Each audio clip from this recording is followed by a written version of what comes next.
Welcome back, J-Fusion fans, to another vlog, and this video is actually a continuation of my Kamen Rider 01 initial thoughts video.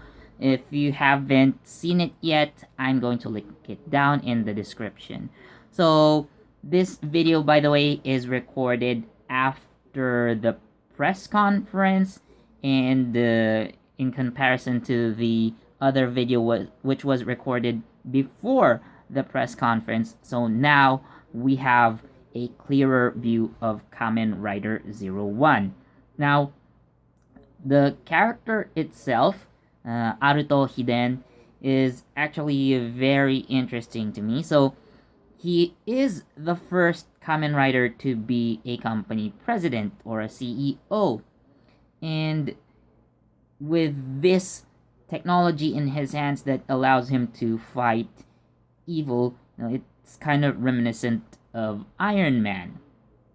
I know a lot of people have already made comparisons between Naruto and Tony Stark, and it actually reminds me of the opening sequence or the beginning of the official trailer for Zero One, which kind of looks like a comic book flip style introduction that is very much reminiscent of Marvel's, uh, you know, introduction in its movies and TV shows. So you already have those parallels as well.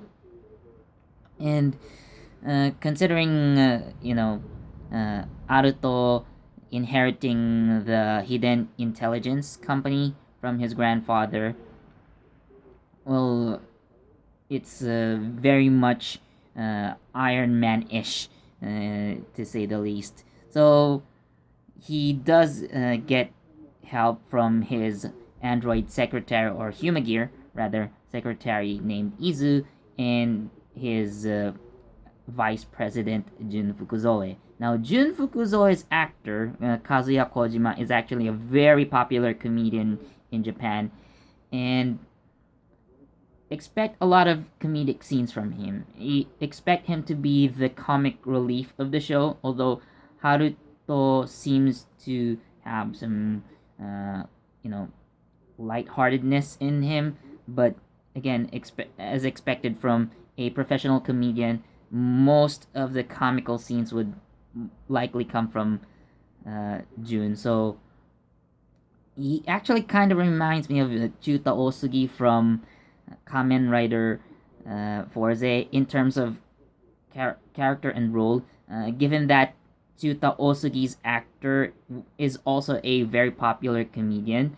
So I got the same vibes from him at first sight. So a lot of comedic content from a professional comedian sounds very interesting.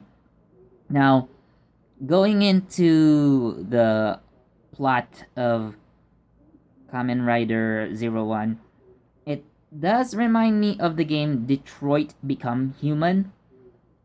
So the Human Gears are used for everyday life. They do a lot of manual labor. Although in Detroit Become Human, the androids are somewhat given sentience. Although I don't know the extent of how much sentience the Humagears are given, but pretty much they function the same. So, what's different about the Humagears is that they do have, like earphones or headphones, or headphone-like devices attached to their ears, which make them more android looking. So that's how you know a Humagear. Although they do have like more android-ish forms, when they take the shape of humans or when they take forms of humans, they still retain those headphone-like devices. Now, this is where the villains come in. So metsubojinrai.net, it's the name of the organization headed by Horobi and his field commander Jin. So Horobi is a very talented hacker who hacks into the Humagears to make them go berserk, and he sends out Jin to, actually check on the Humagears and make sure the Humagears do their job. And their goal, based from the trailer, is to exterminate humanity. So, what I would assume from them, so they are a terrorist organization using Humagears to, so to basically wipe out humanity. But despite how they look like, now I immediately have a theory here. I think they are themselves Humagears. They just don't have the uh, headphone thingies on them that, that is the way to usually distinguish the Humagears. For example, Aruto's secretary Izu.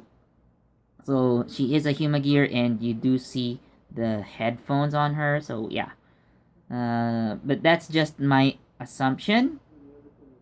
Don't take anything in just yet.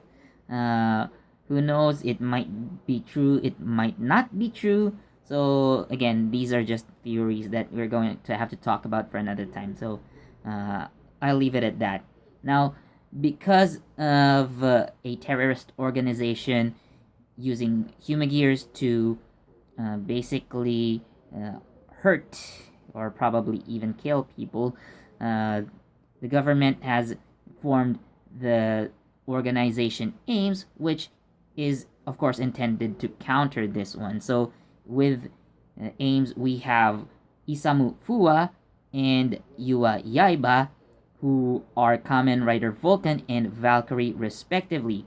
So yes, we are getting a female Kamen Rider very early on, and I do hope that she, gets to be a Kamen Rider for a very long time and not just being pushed back into the sidelines. Like, yeah, you do see her transform in a few episodes, and then she is relegated to a support role. I don't want to see that. So I really do want to see more of Valkyrie in action. So she is a technical genius, but at the same time a very talented fighter. So she does get to transform into Valkyrie. Now, going to the secondary rider, let's face it, Isamu is going to be the secondary rider here. So based on the trope, so he is definitely passionate about destroying rogue Humagears to the point that I think he's a bit extreme on that end. He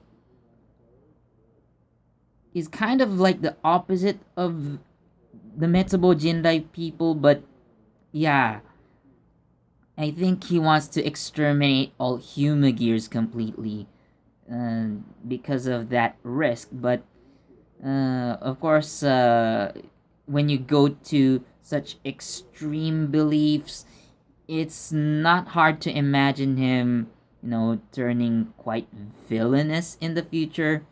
So I am already predicting that kind of, situation, but then he would change his mind thanks to help from some Humagear, ironically. So maybe he'd be less extreme in exterminating uh, Humagears. That's what I see. But definitely, we get this terrorist, anti-terrorist theme, albeit the main character isn't directly involved, but he definitely fights the rogue Humagears as shown in the trailer. Now, going into the arsenal, I did forget to mention about the mecha in this show, because we've seen images of Kamen Rider Zero One getting a robot, which would be very similar to how the time machine works. And it does have a jet form, which looks nice. So the design, however, it kind of reminds me of the anime Dan Cougar, the, because the legs of Zero One's mecha kind of remind me of that. So he gets a super robot, basically. Not as big as a Sentai robot, I'd assume, but they would be around the same height as the Time Majine's robot form. Yeah, so that's how I see it going. But in terms of action, it's actually really good. It's actually exciting to watch.